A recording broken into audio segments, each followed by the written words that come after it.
एक आदमी था तो उसकी बीवी इंतकाल कर गई और उसने तलाक दे दी। 10-11 साल का उसका बेटा था, उसने दूसरी शादी कर ली। एक दिन अपने बेटे से कहने लगा, बेटे वो सगी अम्मा ठीक थी या ये वाली ठीक है? तो बेटा कहने लगा, अब्बा जी ये ठीक है, वो सगी अम्मी झूठ बड़े बोलती थी, सगी अम्मी झूठ बड़े बोलती थी, झूठी थी, ये सच्ची है। उसने कहा, बेवकूफ तेरी मां झूठी थी? उसने कहा, अब्बा बड़ी। क्या, किस तरह? कहने लगा, अब्बा जी मैं ना, कभी आपको पता है मैं शरारती हूं, कभी मैं शरारत करता था ना, कोई बर्तन तोड़ देता था तो मेरी सगी अम्मा मुझे थप्पड़ मार के बाहर निकालती थी। कहती थी मैं ताला लगाऊंगी बावर्ची खाने को, तुझे सारी रात रोटी नहीं देनी, तू आज भूखा ही रहेगा।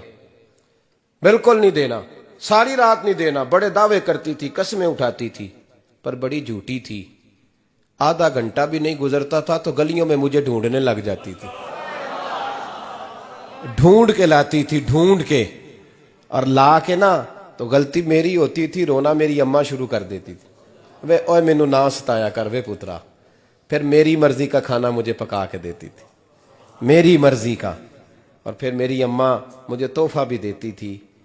अब्बा जी वो झूठी थी, पहले कह रही थी सारी रात नहीं देना, अब आधा घंटा। ये बड़ी सच्ची है, जवाब भाई है। मैं शरारत करता हूं तो थप्पड़ मार के निकाल देती है, कहती है रोटी नहीं देनी। फिर मैं सारी रात रो के गुजारता हूं पर नहीं देती। ये सच्ची है, वो झूठी थी। तू मां के दर्द को क्या समझे?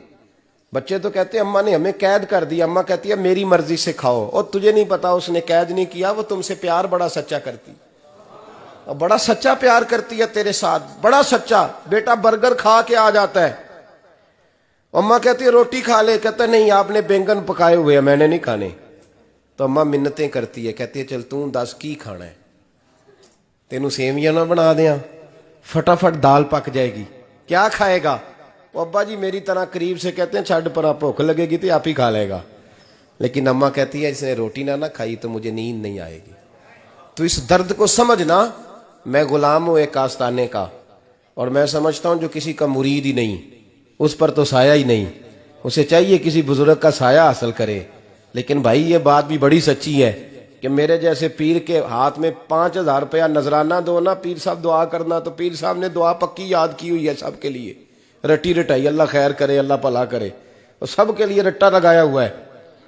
और अम्मा को बेटा वैसे ही कह जाए, वैसे ही, अम्मा मैं इंटरव्यू देने जा रहा हूं, जरा दुआ करना, वो बीबियां मंगा के दुआए तंजीना पढ़ाना शुरू कर देती है, और सारी सारी रात मुसल्ले पे बैठी। इस दर्द को समझना।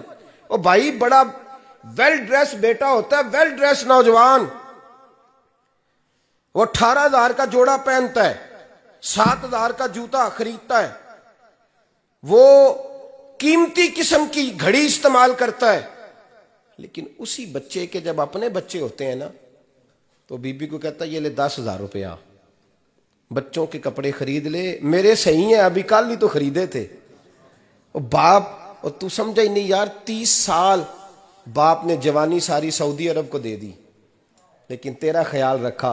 मैं ऐसे लोगों को जानता हूं जिन्होंने 30-30 साल परदेश में कंबल नहीं बदला, और जहां गए थे तो एक कंबल खरीदा था फिर बदला नहीं। तू मां बाप के बारे में, और यहां बच्चे हिसाब करते फिरते हैं, भाई तो पिछले महीने भी 5,000 दिता सी, तुसी पैसे ना कर दे की हो, मां बाप से हिसाब करता है तू।